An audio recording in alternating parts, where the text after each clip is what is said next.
오늘 우리에게 주시는 하나님의 말씀은 시편 34편 1절로 9절까지의 말씀입니다.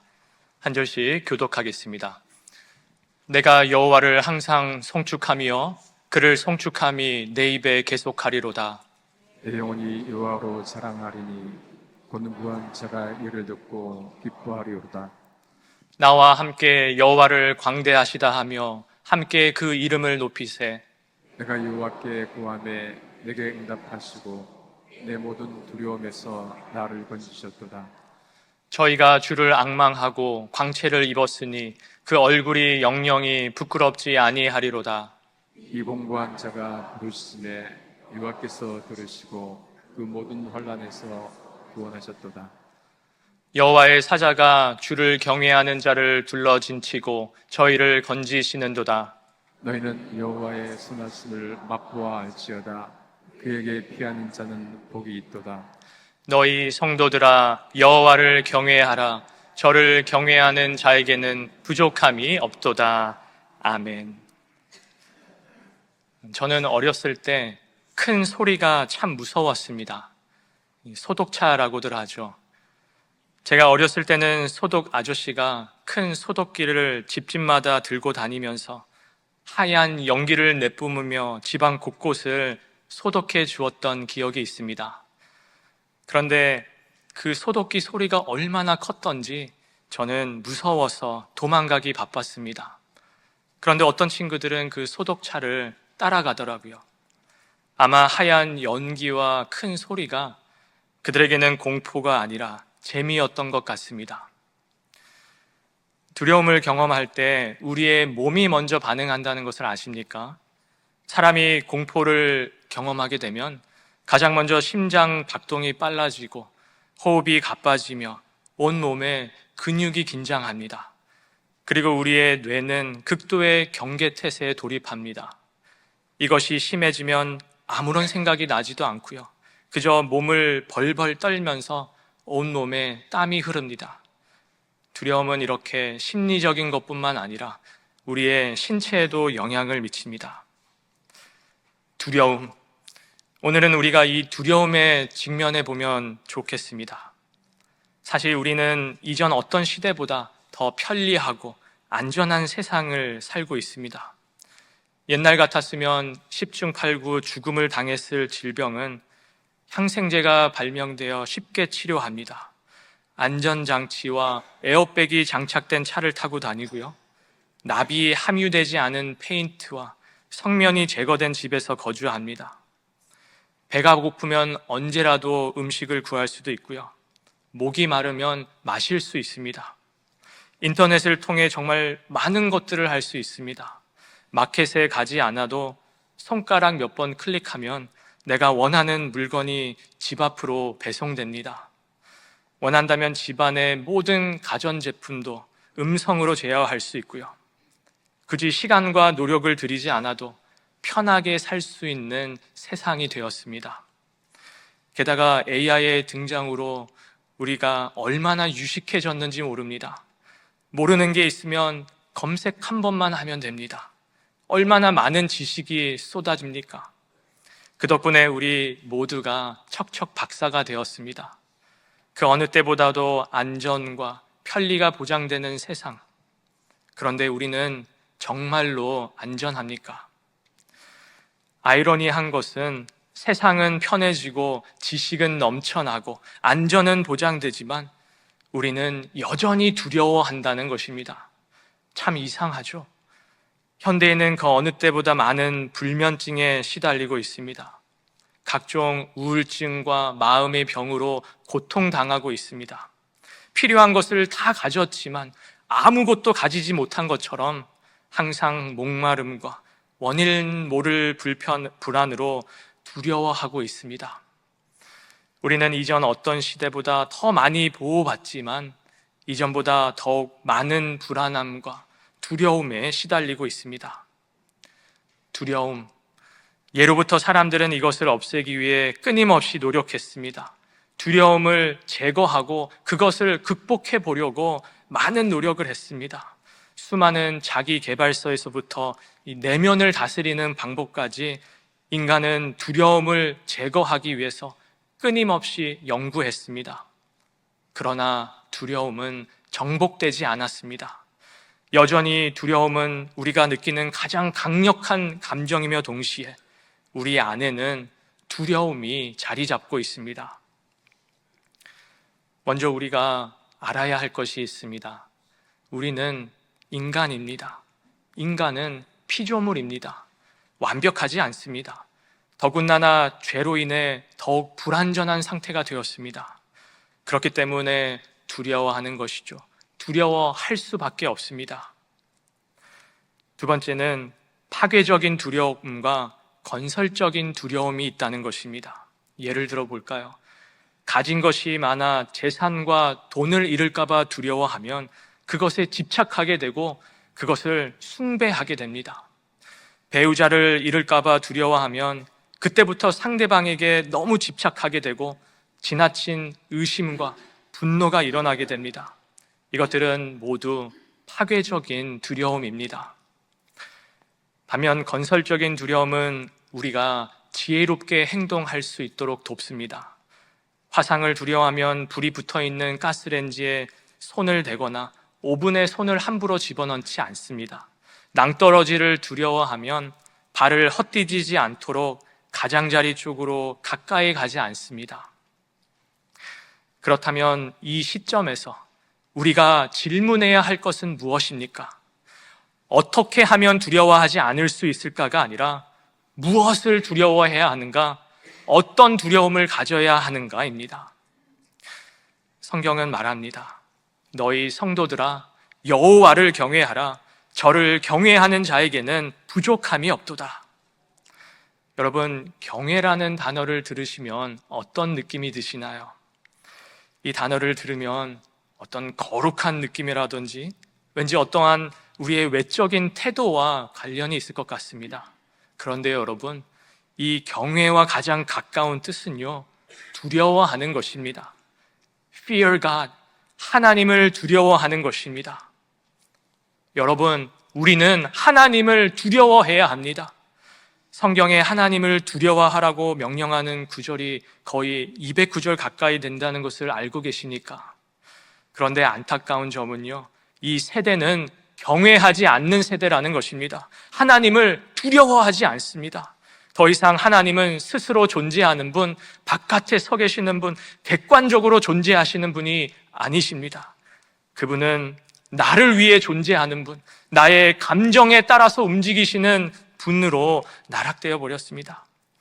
그래서 많은 사람들이 푸근한 옆집 아저씨와 같이 내가 막 대해도 되는 친구와 같이 하나님을 대한다는 것이죠. 하나님을 진지하게 생각하지 않습니다. 여러분, 하나님은 사랑의 하나님이십니다. 그렇죠? 그러나 동시에 하나님은 심판하시는 하나님이십니다. 하나님은 우리의 아버지이십니다. 그러나 동시에 하나님은 위대하시고 강하신 왕이십니다. 하나님은 우리 가장 가까이서 우리의 신음소리를 들으시고 응답하시는 분이십니다. 하지만 동시에 하나님은 세계를 다스리시며 영광과 권능으로 통치하시는 분이십니다. 우리가 하나님을 경외하지 않는 가장 큰 이유는 우리가 하나님에 대해서 제대로 알고 있지 못하기 때문입니다. 내가 만들어낸 하나님, 내 이성으로 이해할 수 있는 하나님을 내가 두려워할 이유가 없는 것이죠. 그러나 하나님은 우리의 이성을 초월하시는 분이십니다. 우리의 머리로 다 이해할 수 없는 분이십니다. 그 크심과 그 위대하심, 그 아름다우심과 영화로우심, 그 전능하심을 우리가 바로 깨달을 수만 있다면 우리는 하나님을 두려워할 수밖에 없습니다. 그렇다면 하나님을 두려워하는 것이 무엇일까요?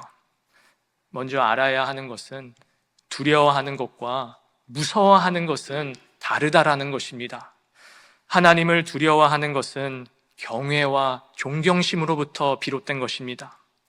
그분의 위대함과 거룩함 앞에서 겸손하고 순종할 수밖에 없는 마음이죠.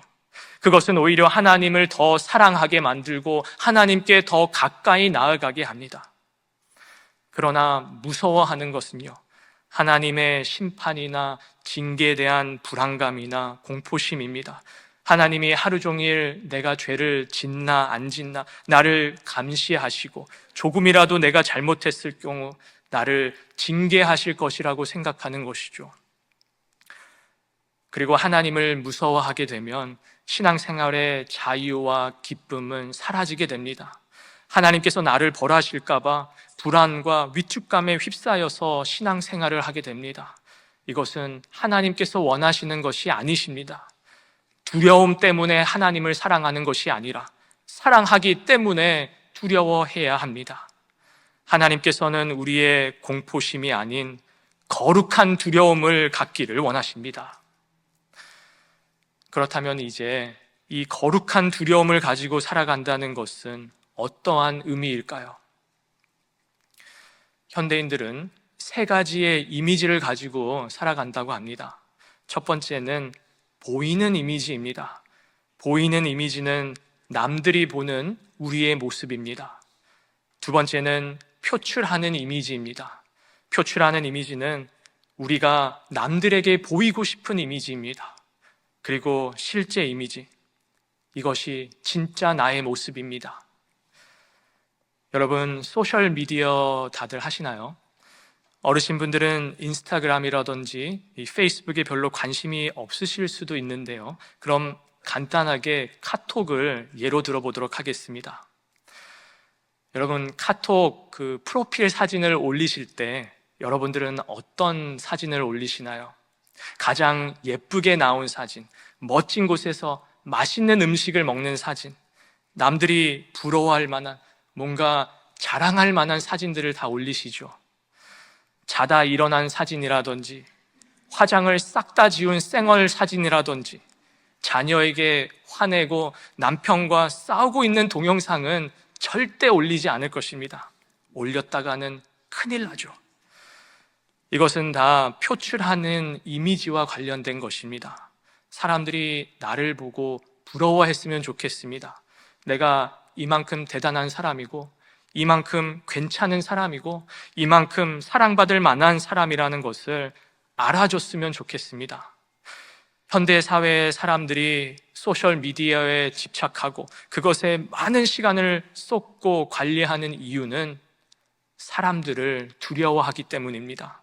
사람을 두려워하게 되면요, 그들에게서 도망치는 것이 아니라 그들에게 더 가까이 다가가서 그들의 비위를 맞추게 됩니다. 사람들을 두려워하면요, 위선의 누룩에 빠지게 됩니다. 그리고 그것은 사람들의 인정에 목마른 삶으로 이어지게 됩니다. 반면 실제 이미지, 진짜 나의 모습에 관심을 가지고 시간을 쏟고 노력을 기울이는 사람은 드뭅니다. 왜일까요? 그것은 내가 숨길 수 있다고 생각하기 때문입니다. 표출하는 이미지만 내가 잘 관리하면 나의 실제 이미지는 어떠하든 상관없습니다. 위선적인 말들과 행동들이 늘어납니다. 이중적인 삶에 더 이상 죄책감을 가지지 않습니다. 그러나 우리의 진짜 이미지, 실제 이미지를 보고 계시는 분이 있으십니다. 그분은 하나님이십니다. 하나님을 경외하는 사람은 우리의 중심을 보시고 우리의 마음을 보시는 하나님을 의식하며 그분 앞에서 살아가는 사람입니다. 코람데오라고 하죠. 하나님을 경외하는 사람은 하나님 앞에서 살아가는 사람입니다. 여러분, 여러분들이 혼자 핸드폰을 할 때 혹은 인터넷 서핑을 할 때 옆에서 하나님께서 무엇을 하고 있나 보고 계신다면 어떠할까요? 우리가 했던 말들, 아무도 보지 않을 것이라고 생각해서 했던 행동들, 과연 하나님 앞에서 다 떳떳할 수 있나요? 하나님을 경외하는 사람은 늘 하나님을 의식하며 살아가는 사람입니다. 여러분, 요셉의 이야기를 잘 아실 것입니다. 보디발의 아내가 매일 밤마다 요셉을 유혹합니다. 그때의 요셉은 할아버지가 아닙니다. 혈기왕성한 잘생긴 청년입니다. 그런데 지금 돈 많은 사모님이 그에게 매일 밤 잠자리를 요구합니다. 아무도 모르게 은밀한 죄를 지을 수 있습니다.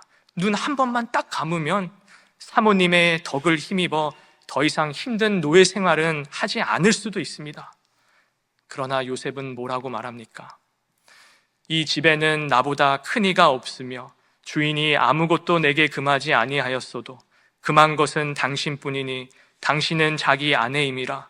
그런즉 내가 어찌 이 큰 악을 행하여 하나님께 득죄하리이까?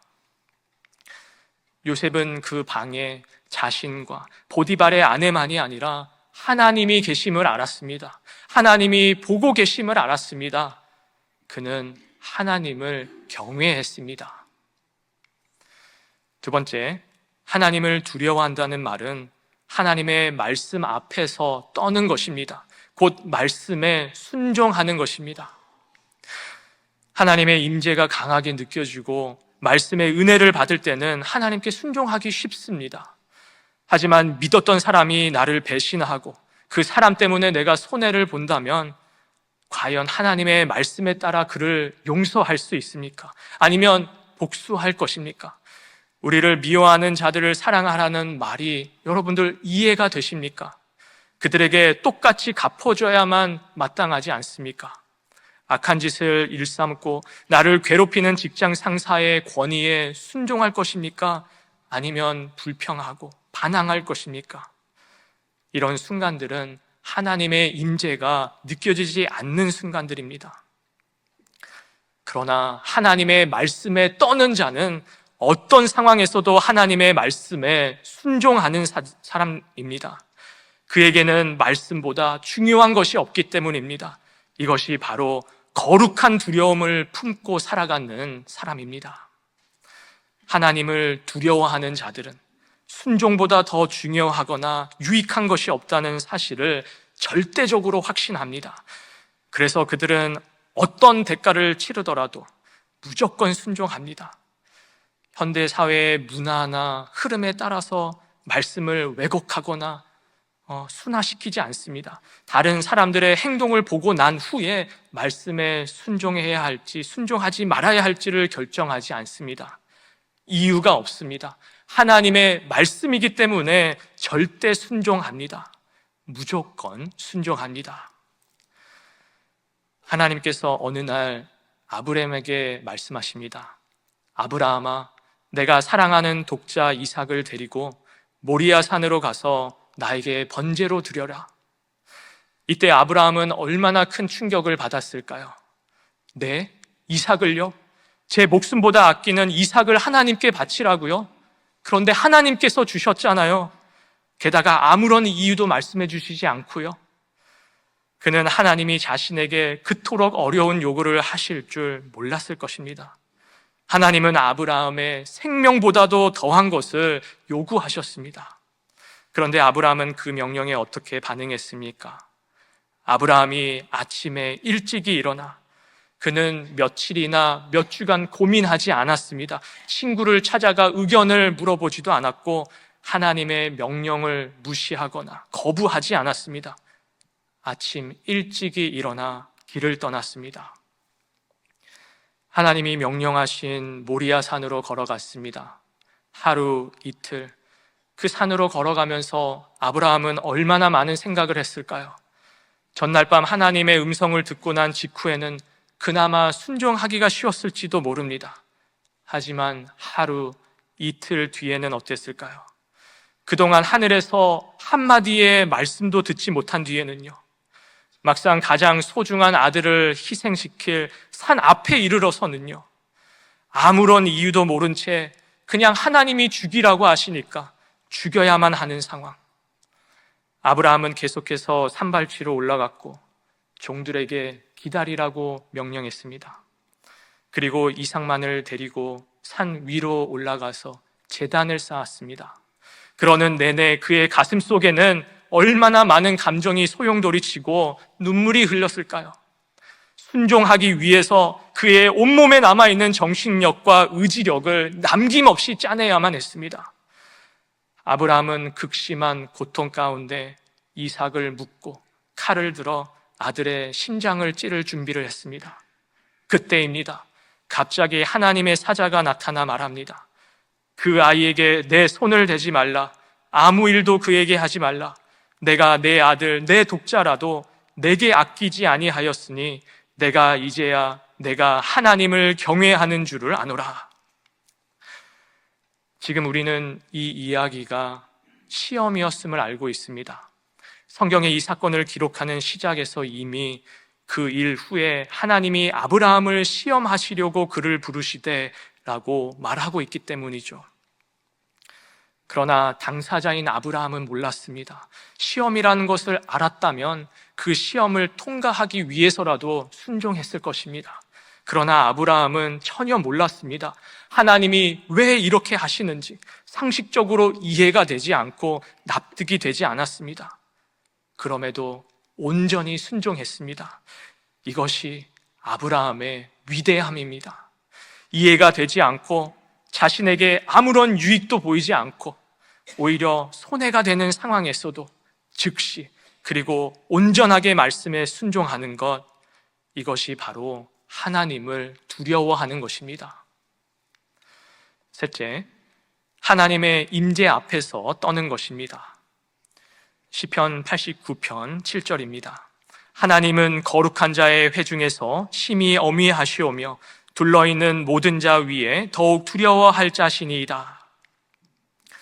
이것은 온 회중이 모여서 하나님은 위대하십니다 라고 선포하는 장면입니다. 예배하는 장면이지요. 우리도 함께 선포해 볼까요? 다 같이 외치겠습니다. 3번 외치겠습니다. 하나님은 위대하십니다. 하나님은 위대하십니다. 하나님은 위대하십니다. 여러분, 하나님은 성도들이 모인 예배에서 존귀와 영광을 받으셔야만 하는 분이십니다. 그러나 하나님을 최고의 존경심으로 모시지 않는 예배에서 우리는 하나님을 찾을 수 없습니다. 여러분, 이 자리에 트럼프 대통령이 있다면 어떻게 하시겠습니까? 아니면 손흥민 선수가 주일 2부 예배를 왔다고 하시면 어떻게 하시겠습니까? 여러분들의 집중이 온통 그분을 향하고 있겠죠. 그 사람을 의식할 것입니다. 최대한 예의를 갖춰서 행동할 것입니다. 그런데요, 여러분, 이곳에는 대통령보다 손흥민보다 더 위대하시고 높임 받으시기에 합당한 왕이 계십니다. 우리는 그분을 예배하기 위해서 이 자리에 모인 것입니다. 그러나 중요한 사실은 하나님을 왕으로 모시지 않는 곳에는 그분의 임재도 없다는 것입니다. 지금 나의 예배는 어떤 모습으로 드려지고 있습니까? 그것은 자기 자신이 가장 잘 알 것입니다. 하나님의 권위와 임재가 나를 압도하는 예배를 드려야 합니다. 경외함과 존경심, 거룩한 두려움이 있어야 합니다. 레위기 10장 3절 말씀입니다. 나를 가까이 하는 자 중에 내가 거룩하다 함을 얻겠고 온 백성 앞에 내가 영광을 얻으리라. 이제 하나님을 경외하면 어떠한 약속들이 주어지는지를 말씀드리겠습니다.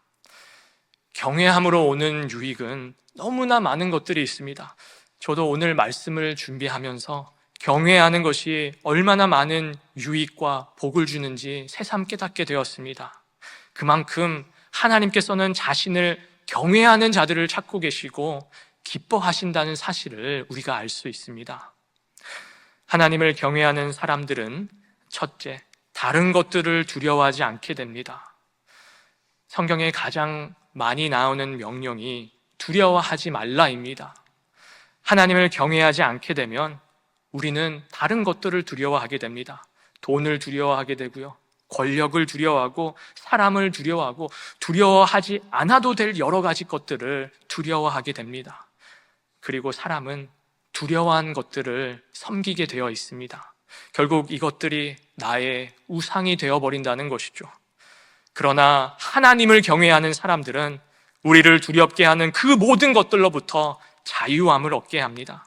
하나님에 대한 놀라운 점은 그분을 두려워하면 다른 아무것도 두려워하지 않게 되나 그분을 두려워하지 않으면 다른 모든 것을 두려워하게 된다는 것입니다.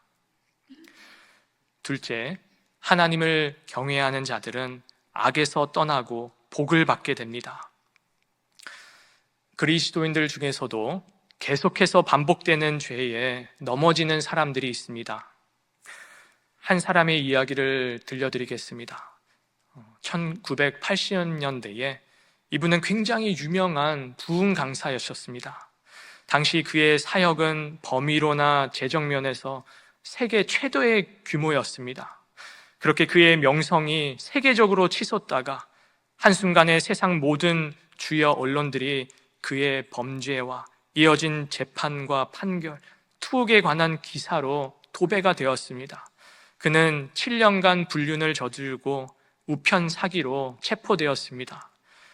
그런데 그가 감옥에 있으면서 깨달았던 중요한 사실은 자신이 하나님을 경외하지 않았다는 사실이었습니다. 그는 예수님을 사랑했습니다. 하나님의 말씀을 전하면서 수많은 부흥회를 인도하면서 심지어 죄를 지으면서도 예수님의 사랑하는 마음은 변치 않았습니다. 그러나 그는 하나님을 두려워하지 않았습니다. 예수님을 사랑하지만 하나님을 두려워하지 않을 수도 있다고요? 네, 그렇습니다. 그분을 두려워하지 않기 때문에 가짜 예수와 엉터리 관계를 맺으면서 자신은 예수님을 사랑한다고 생각했습니다. 많은 그리스도인들이 이와 같은 유혹에 빠져 있습니다. 그렇기 때문에 죄를 지어도 당당합니다. 반복해서 죄를 짓게 됩니다. 그러므로 나의 사랑하는 자들아, 너희가 나 있을 때뿐 아니라 더욱 지금 나 없을 때에도 항상 복종하여 두렵고 떨림으로 너희 구원을 이루라. 바울은 사랑과 인자로 구원을 이루라고 말하지 않습니다. 두렵고 떨림으로 구원을 이루라고 말합니다. 우리가 악을 떠날 수 있는 것은 하나님에 대한 사랑을 통해서가 아니라 하나님에 대한 두려움을 통해서입니다. 하나님에 대한 두려움은 멸망으로 이어지는 악으로부터 우리들을 지켜줍니다. 계속해서 여호와를 경외함으로 얻는 복입니다. 이사야 33장 6절입니다. 함께 읽겠습니다. 너의 시대에 평안함이 있으며 구원과 지혜와 지식이 풍성할 것이니 여호와를 경외함이 너의 보배니라.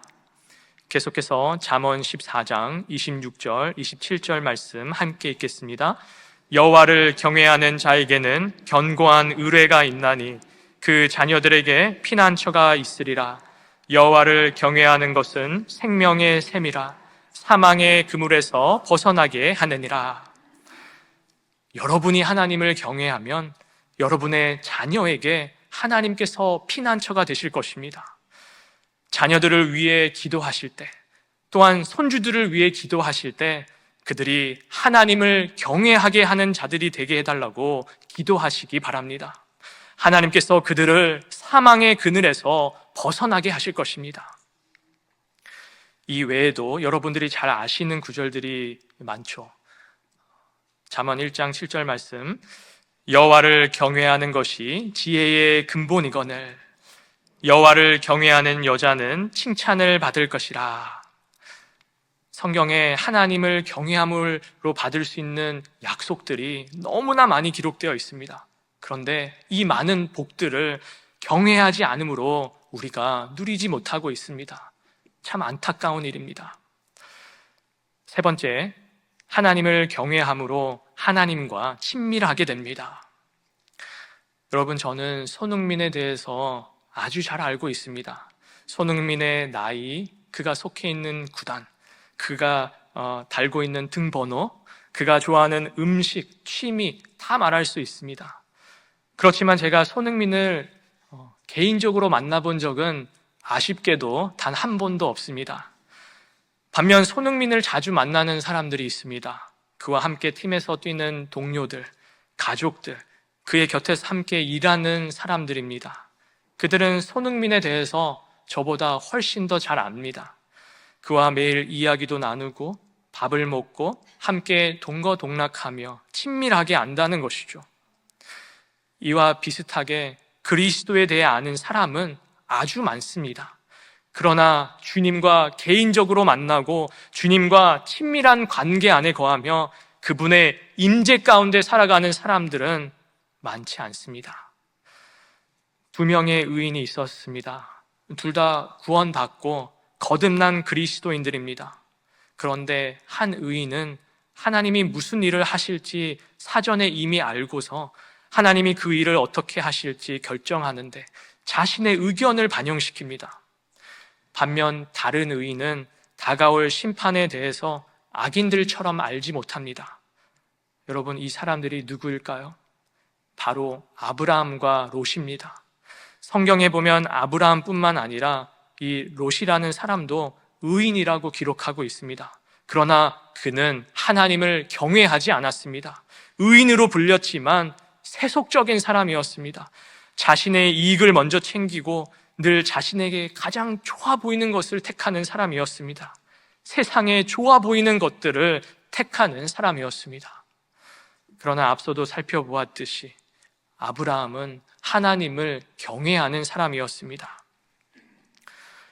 어느 날 하나님은 마므레 상수리 나무 숲 근처에서 아브라함을 방문했을 때 동행한 두 천사에게 이렇게 말씀하십니다.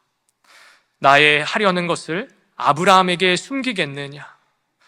그리고 나서 하나님은 아브라함 쪽으로 몸을 돌려서 그분의 계획에 관해서 의논하셨고 두 천사는 계속해서 소돔과 고모라 성으로 갔습니다.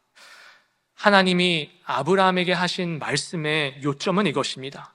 아브라함아, 소돔과 고모라의 죄가 너무나도 극악해서 이 두 성을 멸망시킬 계획이다.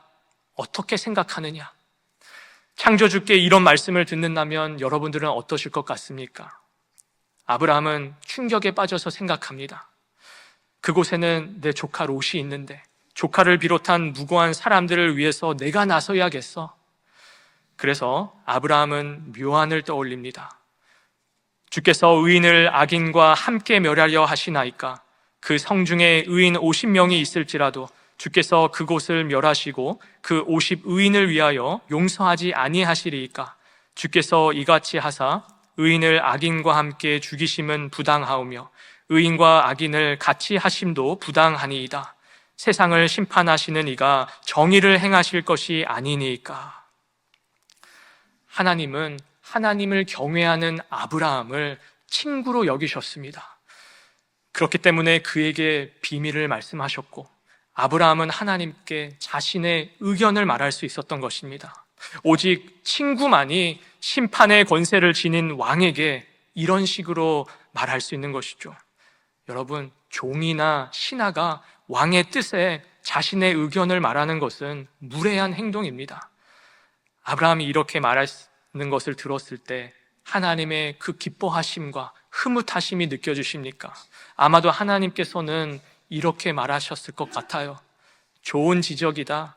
그곳에 의인 50명만 있어도 내가 멸망시키지 않겠다. 내 친구 아브라함과 이야기를 나누니 정말 좋구나. 하지만 아브라함은 만족스럽지 않았습니다.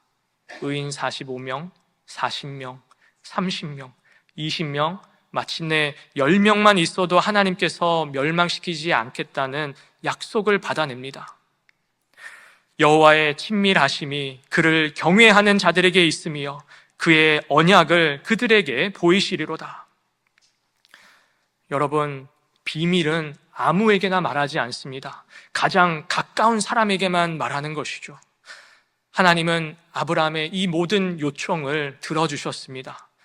하나님을 경외하는 사람은 하나님의 크고 놀라운 비밀을 알 수 있습니다.